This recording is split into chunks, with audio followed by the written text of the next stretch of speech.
अस्सलाम वालेकुम। उम्मीद करती हूँ कि आप सब खैरियत से होंगे। आज हम लेके आए हैं एक नई रेसिपी जो है वाइट कोरमा। अब टिपिकल जो चिकन ग्रेवी घर में तैयार होती है उससे हट के कुछ नया बनाएं और सबको खुश कर दें। इंशाल्लाह ये रेसिपी आपके घर वालों को और आपको खुद भी बहुत पसंद आएगी। मटेरियल आप देख चुके हैं, हमने जो कुछ इसमें ऐड करना है। अब हम एक कढ़ाई में ऑयल ऐड करेंगे। ऑयल ऐड करने के बाद हमने प्याज जो बारीक चॉप किए हुए थे वो इसमें ऐड कर देने हैं। प्याज को हम इसमें ब्लेंड नहीं करेंगे और ना ही बहुत ज़्यादा मोटा रखेंगे, बिल्कुल बारीक बारीक होगा ताकि इसकी जो ग्रेवी बने उसको खाते हुए आपको अच्छा लगे। प्याज को हमने इतना फ्राई कर लेना है कि ये बहुत ज़्यादा लाइट गोल्डन हो। ये ज़्यादा ब्राउन नहीं होना चाहिए, ना ही इसको बहुत ज़्यादा फ्राई कर लेना है कि ये ओवर कुक हो जाए। बस लाइट गोल्डन और सॉफ्ट होने का इंतज़ार करना है आपने और उतना ही इसको कुक करना है। उसके बाद हमने इसके अंदर लहसुन अदरक का पेस्ट ऐड कर देना है। लहसुन अदरक के साथ आप मिर्चों का पेस्ट भी ऐड कर सकते हैं, लेकिन मैं मिर्चें लास्ट पे ऐड करूँगी। वो गार्निश करते हुए ज़्यादा अच्छी लगती हैं, तो मैं उस पॉइंट पे ऐड करूँगी। अब देख सकते हैं कि प्याज हमारा सॉफ्ट हो चुका है। अब हम इसके अंदर लहसुन और अदरक का पेस्ट ऐड कर रहे हैं। ये पेस्ट भी बहुत ज़्यादा पेस्ट फॉर्म में नहीं है कि लिक्विड फॉर्म में हो, बल्कि जैसे कुटा हुआ अदरक होता है ये वैसे है। इसका टेस्ट ज़्यादा अच्छा आता है। इसको भी तकरीबन हमने 1 से 1.5 मिनट के लिए फ्राई कर लेना है। फ्राई करने के बाद जब इसकी हल्की हल्की खुशबू आने लग जाए तो फिर हमने चिकन ऐड कर देना है। चिकन एटलीस्ट मेरे पास 1 केजी था। 1 केजी से ज़्यादा अगर आप बना रहे हो तो फिर आप उसके हिसाब से मटीरियल ज़्यादा कर सकते हैं। जैसे प्याज ज़्यादा ले सकते हैं। मैंने 2 से 3 प्याज लिए हैं बड़े साइज़ के, क्योंकि हमें ग्रेवी ज़्यादा तैयार करनी थी इसलिए। चिकन को हमने इतना फ्राई करना है कि इसका कलर चेंज हो जाए और इसके अंदर हमने 1 टीस्पून नमक और 1 टीस्पून काली मिर्च ऐड कर देनी है। काली मिर्च अगर ना हो, बल्कि काली मिर्च तो हर घर में होती है, अगर वाइट पेपर ना हो आपके पास तो आप काली मिर्च ऐड कर सकते हैं। वैसे ये रेसिपी बेसिकली वाइट पेपर से रेडी होती है, लेकिन मेरे पास नहीं थी, मैंने काली मिर्च ऐड किया और उससे टेस्ट में बिल्कुल भी फ़र्क नहीं आया, बल्कि टेस्ट वैसा ही बहुत अच्छा और टेस्टी था। अब हमने इसको मिक्स कर लिया है और इतना फ्राई कर लेना है कि थोड़ा सा शैलो ब्राउन हो जाए चिकन। और इसके अलावा ये इस पे लुक बहुत अच्छी आ जाएगी, ऑयल छोड़ देगा। अब जब इतना कुक हो जाए कि इसका कलर भी चेंज हो जाए, फिर आपने इसके अंदर 1 प्याली दही ऐड करना है। दही को अच्छे से फेंट लिया है। फेंटने से फ़ायदा ये होता है कि सालन के अंदर लम्स नहीं बनते और दूसरा दही बहुत अच्छे से मिक्सिंग भी दे देता है। अब इसका फ़ायदा ये होगा कि दही के पानी में ये चिकन टेंडर हो जाएगा।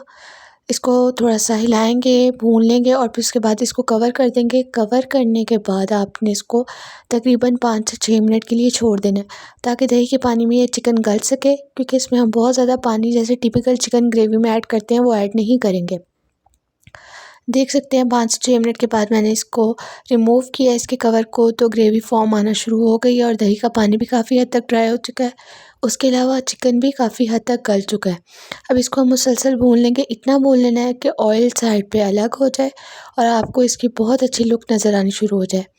दही का पानी ड्राई कर लेंगे। अब लास्ट पे जो हमने इसके अंदर ऐड करनी है वो है क्रीम। टेट्रा पैक क्रीम लेंगे हम, जो 100 ग्राम होती है वो इसमें ऐड कर देंगे। इसके अलावा कुछ लोग इसमें काजू पेस्ट और ड्राई फ्रूट्स का पेस्ट बना के ऐड करते हैं। वो ऐड करने से ग्रेवी बहुत अच्छी आती है, लेकिन अगर आप वो नहीं भी ऐड करते हैं, वो ऑप्शनल है, अगर आप छोड़ देते हैं तो इस रेसिपी से ग्रेवी देखिएगा इंशाल्लाह बहुत अच्छी आएगी। कुछ लोग ग्रेवी ज़्यादा खाना पसंद करते हैं, इसीलिए इसमें मैंने क्रीम ज़्यादा ऐड की है और दही ज़्यादा ऐड किया था। अगर इससे भी ज़्यादा खाना आप पसंद करते हैं तो जैसे हम दूसरे सालन में पानी ऐड करते हैं ग्रेवी बनाने के लिए, हम इसमें पानी ऐड नहीं करेंगे, बल्कि हम इसमें मिल्क ऐड करेंगे।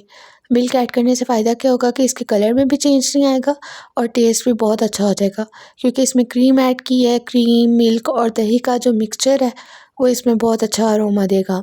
अब मैंने भी इसमें थोड़ा सा मिल्क ऐड किया है, क्योंकि हमें भी ग्रेवी ज़्यादा अच्छी लगती है। अपने टेस्ट के अकॉर्डिंग आप कर लें, लेकिन बहुत ज़्यादा भी ना करें कि फ़ील ही ना हो ये वाइट कोरमा है, बल्कि शोरबा फ़ील होने लग जाए। तो ऐसा नहीं करेंगे, बल्कि एक नॉर्मल रूटीन के मुताबिक इसमें ऐड कर देंगे और इसको 5 मिनट के लिए आप दम पे रख सकते हैं, कवर कर दें और फिर देखें जी अल्हम्दुलिल्लाह हमारा सालन बन के तैयार है। बहुत अच्छी लुक आई है और बहुत ही अच्छा इसका टेस्ट भी फ़ील हो रहा है। लास्ट पे हम इसको गार्निश कर देंगे हरी मिर्च से। इसके अलावा आप अदरक से गार्निश करना चाहें तो अदरक से भी गार्निश कर सकते हैं। 2 से 3 मिनट के लिए फिर हमने इसको रख दिया था। उसके बाद देखें जी अगेन ये अब बिल्कुल परफेक्टली तैयार हो गया है। अब इसको मज़ीद कुक करने की भी ज़रूरत नहीं है। चिकन भी गल चुका है, ग्रेवी भी तैयार हो चुकी है, ग्रेवी में पानी भी नहीं है। बिल्कुल वो लुक आ गई है जो आप बाहर रेस्टोरेंट में जाके देखते हैं। अब इसको सर्व करते हुए मैं आपको दिखा रही हूँ कि ये देखें, अल्हम्दुलिल्लाह ग्रेवी भी बहुत अच्छी है। ना ये सिर्फ लुक में अच्छा लग रहा है बल्कि टेस्ट में भी ये बहुत अच्छा तैयार हुआ है।